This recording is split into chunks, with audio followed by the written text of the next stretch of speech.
First off, I want to apologize for the glare. I'm not tech savvy enough to do anything about the glare on my glasses. I'm not even tech savvy enough to use the camera on my own laptop. I'm using my phone for this. Next, I would like to start off by saying my video about the controversy surrounding violence in video games was heavily inspired, at least the first part was, by a pin I found on Pinterest, which asked questions that I have emulated. Without further ado, let's begin. Does playing a chef simulator make me a chef? Does playing a game like this make me a dentist? Or a golf pro? Or a real-life zoo tycoon? Or a pilot? Nope. I'm not making zoo tycoon money. I'm not a world-renowned chef, and I'm certainly not a pilot. You wouldn't want me to be a pilot anyway. So why then, if none of those things make me any of the things I play in those games, do people assume that if I play these games, I will become a thief? Or a street racer?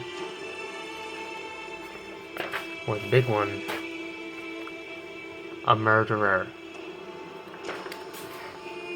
Why? Why do people think that? Well, there's a bit of evidence supporting it. As much as I hate to admit it. 60% of middle school boys and 40% of middle school girls who have played at least one M-rated game hit or beat someone up, compared to 39% of boys and 14% of girls who did not play M-rated games that hit or beat someone up. There have even been deaths attributed to video games, or violence inspired or encouraged by video games. Stupid people emulating them, stupid people taking their passion for the game too seriously, and hurting people because of it. There was also a study published in Psychology of Popular Media Culture that found 90% of pediatricians and 67% of parents agreed or strongly agreed that violent video games increase aggressive behavior amongst children. Some pretty damning evidence. However, there's a lot of redeeming evidence too. Total US sales of video game hardware and software have increased 204% from 1994 to 2014, reaching $13 billion in 2014. While violent crimes have decreased 37%, and murders by juveniles acting alone fell 76% in that same period. The most popular video games are violent ones, and video games are just selling like crazy. So why aren't the violence rates rising at the same rate, or at least a comparable rate, if that's the case? Why are violence rates and murders decreasing?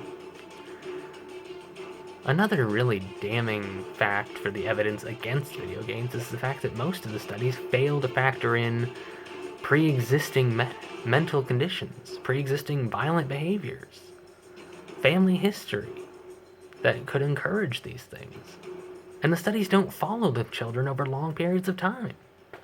It's just bad science. How can you argue anything like that? Another thing is that the US Supreme Court agrees that video games can be blamed for violence. In Brown versus Entertainment Merchants Association, 2011, the US Supreme Court ruled 7-2 that California could not ban the sale of violent video games to minors, showing that they don't believe that the video games are to blame.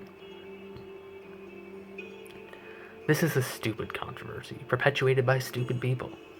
There's no reason to say that video games are to blame for the violence, and a lot of the evidence that supports the claim that video games are to blame is circumstantial. There's extenuating circumstances. Maybe the video games do exacerbate pre-existing problems, but they aren't the problem themselves, and I don't think they ever will be. Thank you for listening to me ramble. Have a nice night.